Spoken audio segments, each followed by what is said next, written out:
The Eagles are looking to trade Darius Slay. Adam Thielen's no longer a Minnesota Viking, and NFL free agency hasn't even begun yet. All the craziness right here on the Friday edition of Locked On NFL. I'm your host, Chris Carter, here with your boy Q. Let's get into it. You are Locked On NFL, your daily NFL podcast. Part of the Locked On Podcast Network, your team every day.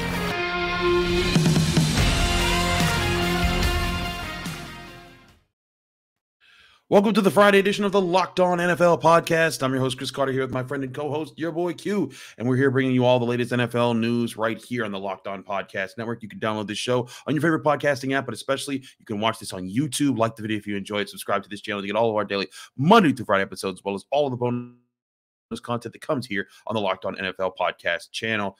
Q, it's getting crazy out here just a little bit before free agency opens up officially next week. And I always tell people, because every time of the year, like in the weeks leading up to free agency, we hear, oh, this guy's gonna get cut. This guy is cut. And everyone's like, oh, this team should get this guy. This team. I'm like, guys. It's always going to get crazier just a few days before free agency because teams are trying to make out their plans. They're trying to see how much money they can create as far as space goes. And then when push comes to shove, there's sometimes they got to part ways with veterans who are costing them a pretty penny and are guys that they see as, the guys that they can't negotiate with as far as bringing down their cap hit number. The biggest name out there right now is Eagles cornerback Darius Slay, who Diana Rossini of ESPN reported this morning on Friday that the Eagles have given him and Drew Rosenhaus permission to seek a trade. That's kind of crazy considering Darius Slay was a big part of that secondary and that defense that kind of carried the Eagles at times this year to an NFC championship. And I know he's 32, but he's got a lot of money left on his contract. But Q, I didn't see this coming for the Eagles. I thought if anything, they were just going to add to that secondary, maybe draft a really good cornerback with that 10th overall pick and pair them with Slay for the next year or two. Yeah, it was pretty surprising when I saw that, and I think it was surprising to him. I don't think Darius Slay expected to all of a sudden get that news either. I saw a couple reports that were saying that he didn't ask for a trade from the Philadelphia Eagles. So, look, I mean, business is business, and that's what the NFL is a business. The thing to note here when it comes to the Eagles in the secondary, James Bradberry is a free agent, right? I mean, he was there on a one-year deal, so he's a free agent. He was the other guy across from Darius Slay in 2022. So if they trade Slay and Bradberry walks in free agency, then you got to really go to, some young cats. And like you mentioned, potentially draft a guy at number 10. Obviously, they got some young guys right now in the mix, but you lose a lot of experience and a lot of playmaking ability. And the Eagles in particular, man, they've got a whole lot of free agents. And, of course, next week is going to be super fast and furious when it comes to free agency. All the big names will go off the board pretty quick. So I'm interested to see how the Eagles put their roster back together. It's always tough when you go to the Super Bowl and lose. It's always tough to just say, well, run it back and see if you can, get over the hump this time. It always seems to be some kind of a lull. And, of course, the roster is always going to look different. So yesterday's team is not today's team as far as the Philadelphia Eagles are concerned. So wherever Darius Slay ends up, wherever James Bradberry ends up, and a couple of the potential free agents on the defensive side of things for Philadelphia is going to make that team look a lot different. But Darius Slay can still play. He can still play at a high level. So if you're a team out there that feels like you're one Darius Slay away from, really having your defense solidified, it could be a good landing spot for him coming up in 2023. Diana Rossini did leave out that the Eagles are still trying to find a way to keep him with them, but apparently that's going to take some work. Now, the other big news was Adam Thielen not being with the team anymore, reportedly coming out that he was going to, from Tom Pelissero, that the Vikings have released him and that he's heading to free agency. He's been a long time standing Vikings weapon for that offense, and he's adding to that wide receiver pool now. Adam Thielen, I think, he's kind of been around long enough that, who he is. And, I wouldn't say he's in his prime. He's 32, but he still has, I think, some years left in him. He's another guy that's going to impact this free agency period, which has a few older wide receivers in the mix. Yeah, it does. And Thielen, I was kind of surprised. And what a story, right? I mean, the guy at one point was a D2 guy. Yeah. Right? I mean, D2, it's very rare that you hear D2 guys, D3 guys making it to the NFL, but it just shows that hard work pays off. Adam Thielen has carved out a hell of a career for himself. And then all of a sudden to find out that he's no longer in Minnesota, it just shows you, again, going back to what I said at the top, the NFL is an absolute business, and it doesn't matter how good the story is, what you did for them in the past. What can you do right now? How much is it going to cost? And is there a younger dude, cheaper dude behind you that they feel like can fill that void? So Adam Thielen, I think he's going to catch on pretty quickly. He's going to be a guy that a lot of teams, I mean, look, you always need playmakers, and he still is a good playmaker. Problem is in Minnesota, he's got this dude named Justin Jefferson that is such an outstanding playmaker that he makes everyone else look so like minimal. So, yeah, I think Adam Thielen will catch on with the team pretty quickly, but it was a surprise and a shock to hear that he was on his way out of Minnesota. Certainly. And again, I think this just highlights, though, like guys who, if you had told us that they were not going to be with their teams just a couple months ago, I think everyone would be like, whoa, that's a catch off guard. And I want to remind everyone as you're going through this is like, there's still plenty of time for more of these type of things to happen. We've heard like the rumors the Titans want to part with Bud Dupree, their edge rusher over there. There's a lot of teams out there that are looking at, hey, like, you know what? We can rebuild, we can make moves, we can create cap space. And this guy, I think the general rule of thumb is you never want to play good players great money. And I think that's where it happens with a lot of times when people buy players in free agency, like Bud Dupree. He was a very good player for the Steelers and had the potential to be great, but injuries, hampered his time in Tennessee, never really got into a flow with them. And now he's getting paid great money, over $20 million in cap space for, not even, at times good production. So I think a lot of teams, they go through those moments at times, and not that Adam Thielen fits into that mold, but this is where NFL front offices start to get aggressive, and they're trying to open up cap space so that they can be even more aggressive in trying to continue their rebuilds. And the other thing about it is, another rule of thumb when you look at the NFL and the way that teams are built, more and more teams are picking up and adopting we rather let this player go a year early than let this player go a year late. Right. And they rather, okay, hey, this guy still has a year or two maybe of good production. We'll let them go right now instead of, holding on to them, paying them, and then all of a sudden getting stuck with them when they're really a shell of themselves. And I think that the Patriots really used to really kind of lead the way with that. But I see a lot more teams around the league now really taking to that train of thought of, you know what? Let this guy go a little bit early, just like Darius Slay. We opened up with Darius Slay. He's 32. He's still playing at a high level. So if they trade him right now, you probably get 1 or 2 more years out of him. That's really good, but is it worth the money, right? So, I mean, again, it's always going back to a business. Adam Thielen, same thing, still playing at a good level, but how much longer is he going to play at that high level? Is he worth the coin?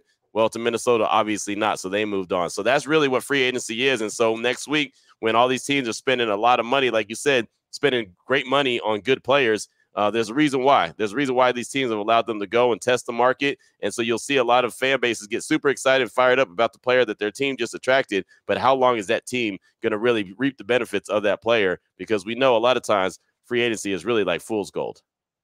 It really is. It really is. I think you can hit on free agency, but if you rely on free agency, you're setting yourself up for a rough time. We're going to go over, though, who are the teams that are building up the most to have the biggest splash in free agency right now, because moves are being made and cap space is being created, all leading up to the start of free agency. We'll get into all that in a minute here on the Locked On NFL podcast. But first, going to talk to you guys about our great sponsors at Built Bar. Built Bar is, of course, the amazing protein bar that tastes like a candy bar. If you haven't tried it, you've got to now, because Built Bars are covered in 100% real chocolate. They come in amazing flavors like peanut butter brownie, churro, coconut almond, double chocolate, all these different flavors, and they're healthy for you. They only pack 130 calories. They bring only 4 grams of sugar, but somehow they fit 17 grams of protein into every bar. You don't need to wait around to get them either. You can, for years, you had to go to built.com, order them, get them delivered to your house. Now you can walk into your own Sam's Club or Walmart today, and you can pick up a box and bring it home with you. That's right. Head to your local Walmart. You walk to the pharmacy section, grab yourself a box of Built Bars. There's 4-bar boxes of of cookies and cream, double chocolate, or coconut puffs. You can also run into a Sam's Club, grab a 13-bar box of flavors like brownie batter and churro. Trust me, when you try Built Bars, you'll thank me later, because Built Bars are the ultimate protein bars available. They taste like candy bars, and they're healthy for you too. Go get some Built Bars today.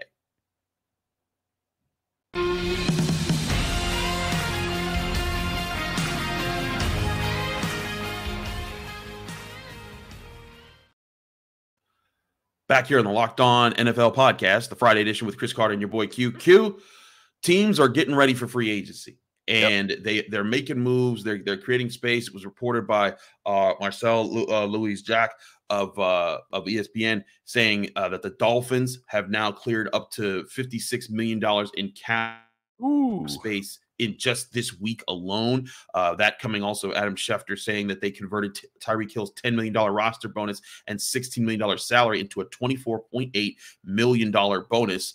And that basically by itself cleared about $18 million against their salary cap for this season. So they're moving money down the line. They're going to just count it to other seasons. But it's clear that the Dolphins are going to be one of the teams that are going to try to make a big splash in free agency. Q, who do you see being the biggest players in free agency in this offseason? Looking at overthecap.com, says the Bears got $94 million. The Falcons are in there. There's a lot of teams who could be spending. Heck, I think the team you cover could be a big spender. No, they really could. And I think a lot of teams have an opportunity to be a big spender. And the funny thing about it is what Miami's been able to do to create as much cap space as they have goes back to what we talk about all the time. And I know I talk about it all the time. The salary cap can be manipulated any way that teams want them to do. If they want to get players under the cap, they can get players under the cap. They simply restructured 3 or 4 people, and all of a sudden they cleared $56 million in salary cap space just like that. Teams don't care about down the road, because they'll just keep doing it every year after every year after every year. So don't believe the hype when you hear, well, this team just can't afford this guy. No, they can if they want to. They just don't want to. That's why they move on from guys. So, Miami's a perfect example. We see the New Orleans Saints do it every single year as well. They're always over the cap. Then all of a sudden, next thing you know, you're hearing about a contract extension. So there's that. But with that being said, I do think the Bears, who are sitting there with the #1 pick overall in the draft, and they're probably going to move down and collect a couple extra picks. I think that they should be players in free agency, but also very strategic players, right? I mean, get some guys on defense. That's the thing about it. When I look at free agency, and as a guy who covers the Raiders, and they have about $40 million right now in cap space that they could go ahead and be players, I look at a few different criterias, right? Like, you want the guy to be somewhat young. So I'm looking around the age of 25, 26. That's a free agent that I think is worth investing in, because you're going to get more than just the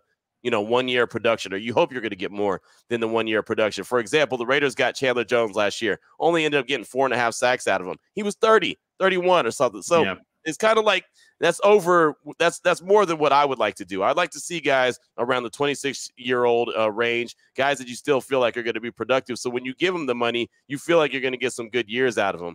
There's going to be teams like I said, Chicago should be a player. Atlanta could be a player. I'm really interested in teams that are really good and maybe a piece or two away, right? And we've heard about like guys like Jalen Ramsey could be potentially traded. And I know that that's not necessarily free agency, but still, I mean, it's still part of the team building process. And I think that you'll hear guys like him on the move next week. And you have to have salary cap space to be able to get those guys underneath the cap too. So, that's always what intrigues me, is teams that are good when they just go add a piece here, a piece there to really help solidify that team. Right. And I think that's always interesting, because one thing I think is really important is often the teams that have the most to spend in free agency is because they didn't do well enough drafting, or they've blown up their team already. So it's not a sign of, oh, we've just managed our money really well. It's usually a sign, and sometimes it is. Sometimes the teams hit on their picks and they have some money to spend if they've hit on so many recent picks that they have enough rookie players under rookie contracts that are that are saving them money. But oftentimes it's because they're trying to rebuild, and they have to rebuild through free agency on top of the NFL draft. We'll get to guys that are out there right now, because you're right. When you hit free agency, you want to try to hit with younger guys who can build into your system and can grow with your team, instead of getting one hitter quitter guys here. But I'm right with you. I think the Bears could be. I think the Raiders could be. The Texans are an interesting team right now too, because they're a team that's been that it's in a complete rebuild. But one of the other teams that has the most cap space as it stands right now, the Cincinnati Bengals, who just fell short of the Super Bowl, this year. Right now they have $34.6 million in cap space, and they're an organization that there's questions coming up about how they're going to handle Joe Burrow's contract, what's going to happen with T. Higgins in the near future, what's going to happen with Jesse Bates. There's lots of questions that's coming up with them and their offensive line, the other guys that they've paid. And I think they could be in a tricky spot where they're trying to protect their future investment of making sure that their best players stay on the team, but they're also trying to keep this core together that's been very successful the last 2 years. Well, and that's the thing about it, right? I mean, how do you go about it? That's why GMs get paid the big bucks, because they got to go in and figure out how to keep cores together, and also how to plug in some guys that they need, some depth pieces, some guys that do help out but aren't the main names, right? I mean, they've got to be able to kind of do that middle even, and then on top of that, make the tough decision. Can we move on from a Jesse Bates, and can we get a guy in the draft that could fill that void, right? I mean, it's kind of the gamble you got to play, because you don't know in the draft what's going to come to you. You don't know how the board's going to fall. But if you feel like, hey, this is a deep safety class, so if we move on from Jesse Bates and let someone go give him big money, we can get a guy, as you mentioned before, on a rookie contract and still feel pretty comfortable about that void. Do we feel good about the secondary in particular, or the team in general, the defensive side of the ball in general? Those are the tough decisions that have to be made. And that's why a lot of times you see these guys hit free agency, because the team has made that decision that, we can fill this hole with one of these guys that we can get in the upcoming draft, and it'll be a lot cheaper. And then we can go back to our core guys, as you mentioned, and keep those guys together, because those are the main dudes. Those are the ones that we have to keep together for the success of this team, to have an opportunity to have success with this team. Yeah, I think that's a big part of the equation here. I look more at, again, teams that could be big spenders. There's other teams on the opposite end that still have work to do, like the New Orleans Saints. The Rams are reportedly trying to move a lot of people. Yep. And this also is where it comes in, because again, we're talking about the players who are in the next segment. We're going to talk about the players who are there, but the pool of players is about to grow, because there's a lot of these teams that they not only do they need to clear cap space, they need to clear cap space so that they can make free agency moves, and also clear out the cap space so they can sign their actual draft picks. There's a lot of teams in those categories right now. The Steelers are a team that has to make moves to make that happen as well. I'm gonna be very intrigued to see who all enters the free agency pool here because of that, and then how does that change up everything? Because I think what always happens every year is for each position, there's always the waiting for the first domino to fall for the most expensive or the biggest name that's under a position, and then everything comes after that. And as soon as that one player gets signed, everybody's signing. Like if Darius Slay is your top cornerback in free agency this year, everyone's going to be waiting to see where does he go with that trade, and then everyone's going to see, okay, who can get the next guys? What's the money going to be set by? And then the real spending begins all across the board. And again, I'm interested not only in the teams that have the cap space right now, but are trying to create that cap space by also restructuring and renegotiating contracts with their own players. I think you're going to see a good run in free agency on defensive tackles, like interior defensive linemen and linebackers, because in the draft, the linebacking core is not very strong. It's not a very strong linebacker class in this upcoming draft. And there are some dudes on the defensive side of the ball as far as the defensive line go in the draft, but there's some big names, and then they kind of fall off a little bit. So I think guys like a Hargrave in Philly will probably get a nice little paycheck. But, you look at a lot of these guys like the corners, even a Slay, and he's up for trade. I mean, he's 32. Bradbury, he's, on the other side of 30. I mean, Marcus Peters is another guy. He's been banged up and injured quite a bit. I look at the corners in the upcoming free agent class. I'm like, thanks, but no thanks. I mean, Jalen Ramsey could be available, but that's a trade. So if you go and make that move, okay, that's fine. He's got a contract already, a pretty expensive contract. But, I mean, at least you know what you're getting from Jalen Ramsey. He's still a dog. He's not Jacksonville Jaguar Jalen Ramsey. He's still a hell of a player. But the rest of the class I'm looking at, I was like, yeah, kind of older guys. And if you're not that team that's that one guy away that, hey, you just need one great run, one Darrelle Revis type run with the team, then you're probably going to pass and just say, I'd rather take my chances on a corner in the draft. At least that's how I feel. The Raiders, I look at them and they need corners. And I'm just like, you know what? Just go out in the draft and get a guy and groom him to be your own dude, fit him into your system and go from there, because, well, Darius Slay is not going to do anything for you right now. James Bradbury is not going to do anything for you right now. I mean, they're at the on the other side of 30. They're only going to be around for a quick minute. So that's a decision that teams have to make. They do, and it's about, I think, like you said, if you're in position like the Rams were when they won the Super Bowl to be aggressive and just load up for that year. But we also see when that backfires. Look at the Buffalo Bills with them getting Von Miller, and then he gets hurt, and now that contract, Von Miller, well, how much more time did they have with him? Von Miller, by the way. What'd you say? Friend of the show, Von Miller, brother. Indeed, friend of the show, Von Miller, because we've hung out with the man and done activities. But I think that there's going to be Sorry, man, I lost my train of thought when we did that there. Let's go talk about Von Miller. Von Miller. Yeah, so we bring up Von Miller. I just thought about, oh man, the tequila. But look at you did. You messed me up. That's what I did. But back to the Darius Slay point, as far as adding a guy that's only going to be there for 2 years versus adding the guys who have potential to be there for longer. I think more and more teams are starting to see the value of doing the latter, aiming for the guys that have the longevity for your organization. And the other question is, how many other teams are trying to sell out for the 1 year one hitter quitter? Like, hey, this is our shot. If we miss, probably going to make it tough to retool our rosters the next couple of years, but it's worth that shot. I do wonder who's going to make those type of moves. But let's go over the players who are available and which what categories they might fall into as far as older versus younger guys who teams will pay for. We'll do that in a minute here, right here on the Locked On NFL podcast, the Friday edition with Chris Carter and your boy Q. We'll be right back.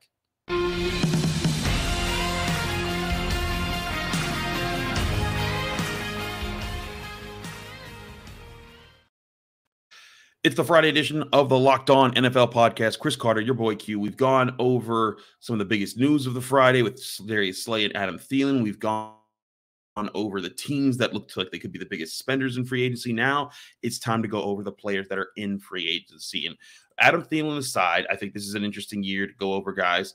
Let's go over some of the guys who I think everyone's going to be talking about as far as some of the bigger names out there and the money that could be shelled out to keep them around. And some of these guys I think are in the older category of guys out there. One being Frank Clark. He's 30 years old. He's been an edge rusher. He's a structured free agent. What's going to happen with him with the Chiefs? There's Marcus Peters. His time with the Ravens has come to an end. He's 30 years old. He's a guy that could be out there.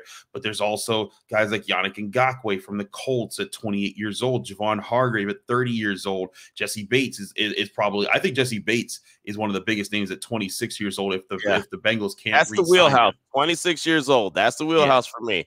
Yep. And that's what you want to get. And to me, that's what I think Jesse Bates may be the biggest, if not one of the biggest, if not the biggest names in free agency to see where does he go. Because if the Bengals are able to bring him back, awesome for them. They get that done.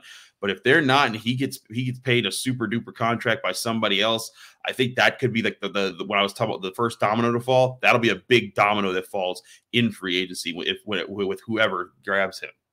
Absolutely. And again, he's going to be one that's going to be sought after because he's 26. He's a playmaker. He can create turnovers.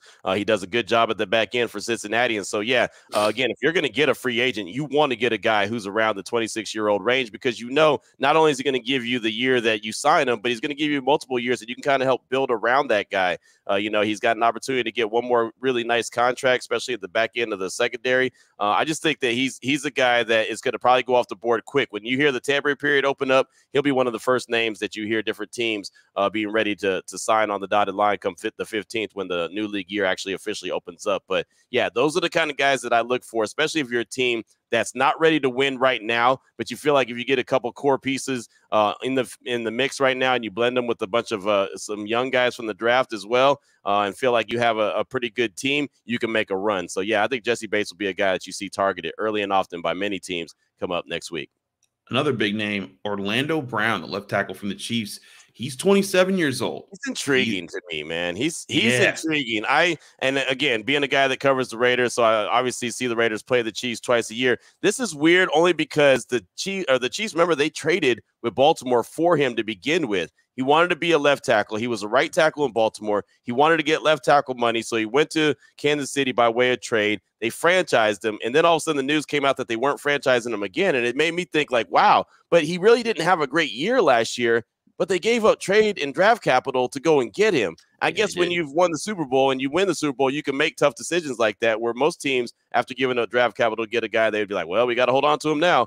So I don't know what's going to happen with him. He might be better served as a right tackle, but he's hell-bent on being a left tackle. So I think that you have to sit down and have a real good conversation with him. Like, all right, dude, I know what you want to do, but this is actually what you're better suited to do. So if you want to do this for us and you want to do it at a high level, you're a young dude. We will invest money in you and give you what you need to be successful. But if you're just so hell-bent on being a left tackle, then you might have to be a left tackle somewhere else.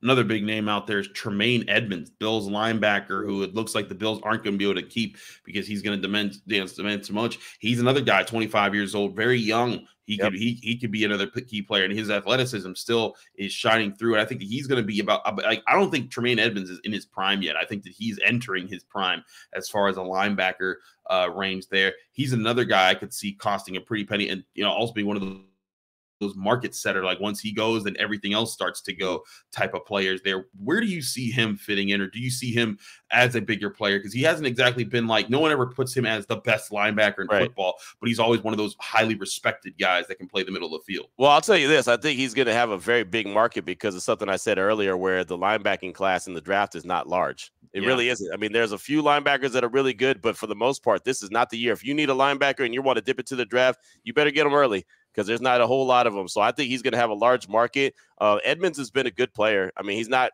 fantastic, but he's a good player. I think he's going to get a pretty good penny on the open market, and it's a really good year for linebackers to be free agents because of that simple fact. Again, teams need them, and there's not a whole lot of young guys coming out in this year's draft that could fill that void. So I'm not too sure where he goes. Like I said, I know a lot of teams need linebackers. Hell, I know the Raiders need linebacking help. So maybe that's a team that is interested in him to fit with Patrick Graham in the defensive scheme. But again, he's a guy that can, he can wear that green dot if he needs to. He's been there, done that. He's a veteran in the league. He's a really good sound player.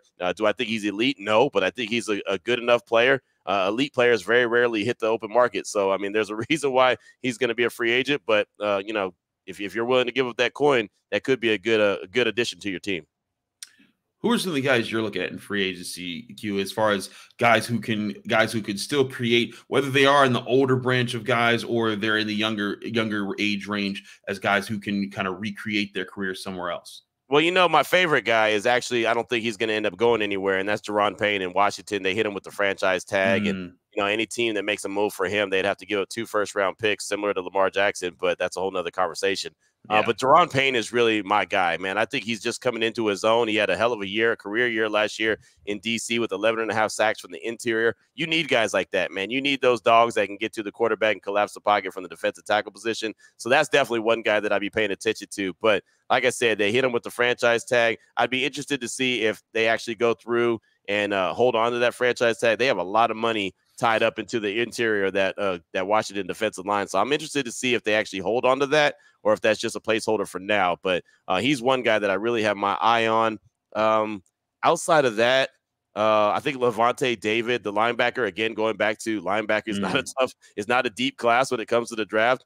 He's a guy that I'm kind of looking at. And, of course, you got to look at Lamar Jackson. Lamar Jackson, which I can't believe I'm saying he's a free agent. But, I mean, they hit him with the non-exclusive franchise tag, meaning that he's wide open like some old school TV antennas for any team in the league to say, hell, we'll sign him to an offer sheet. And the Baltimore Ravens have a few days to try to match it, 5 days to try to match that. Most likely, I mean, in the history of the free agency, only one guy has ever signed an offer sheet with another team and actually played. So most likely that's not happening, and he'll end up back in Baltimore next year. But just the whole way that this thing played out has been wild. So I just kind of want to see how it continues to play out. It's very intriguing. There's a lot of teams that could use Lamar Jackson, but I don't think there's going to be a lot of teams that are going to try to get Lamar Jackson. Yeah, not only with the tag and the picks that would come along with it, but it seems like the league is, I don't know if they're making a stance, but I think that people are trying to deaden the impact of last year with Deshaun Watson getting a fully guaranteed contract for the kind of money that he got from the Cleveland Browns. And it appears that that's what Lamar Jackson's after.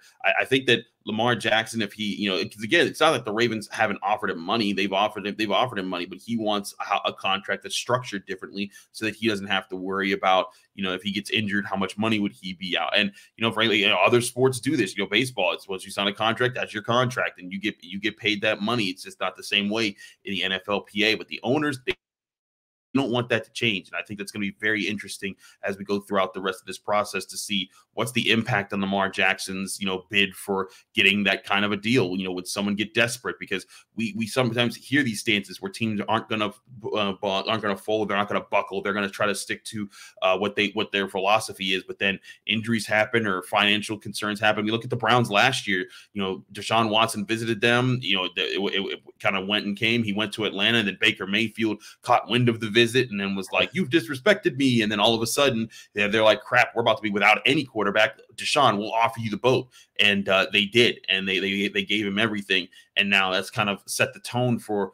Is this just going to be the norm moving forward? I think that's certainly another thing to watch with free agency is to see who else gets any big guaranteed money in their contracts. Right, exactly. Obviously, the league doesn't want to go in that direction. I'm not mad at Lamar for wanting that money. I said it from the minute that Deshaun signed that deal that, well, Lamar better go ahead and say, hey, ante up, man. Go ahead and run me my money. You know, if that guy's getting that, I want it too. And I don't blame him. I don't know what he's going to end up getting, but I say go get everything you can get. And look, if a team wants to give up 2 first-round picks, I think that they should entertain it as well. Like I cover the Raiders. I've said it many times. They need a quarterback. Go on and give them 2 first-round picks. You know, put the pressure on Baltimore. Even if you don't get them, put pressure on Baltimore. Say, hey, you know what? We'll give you the 2 first-round picks, and we'll give you $200 million fully guaranteed. All right, you got 5 days, make it happen, and see what happens. And I know it's not just that easy, but why not? Why not test their stones and see if they really got it? If they're, you know, look, call their bluff. Yeah, hey, Baltimore's, we're gonna just match him anyway. Okay, are you? Let's see what happens. He's 26 years old, former league MVP. These guys coming out in the draft. Bryce Young might be a great player. C.J. Stroud might not be a great. Will Levis might be great. Anthony Richardson might be great. We don't know. They all might be busts too. So you know what you have in Lamar Jackson. So if I'm a team that needs a quarterback, I'm running them 2 first-round picks and saying, all right, here's the amount of money that I'd be willing to put on a contract sheet for you, Lamar. Do you want this? If he does, all right, let's move from there and see what happens. But again, that's just me, and I know it's not just that simple. It's never that simple, and it's only going to get more complicated as NFL free agency gets closer and closer to starting. March 15th, start date we got here for NFL free agency. It's going to be a wild one. Q, thanks so much for joining me here on the Locked On NFL podcast. We were able to break down some things and get our listeners and viewers just a kind of a preview of the madness to come with free agency. Q, let people can find you, follow you, get more of your work. Everything is on Twitter at your boy Q254. Links to the radio show, links to the podcast, Locked On Raiders, Locked On Bets, everything. You can check me out on Twitter at your boy Q254. What about you, Chris? You can find me on Twitter and Instagram at Carter Critiques. You can also read my work at the Pittsburgh Post-Gazette or post-gazette.com, where I cover all things University of Pittsburgh sports.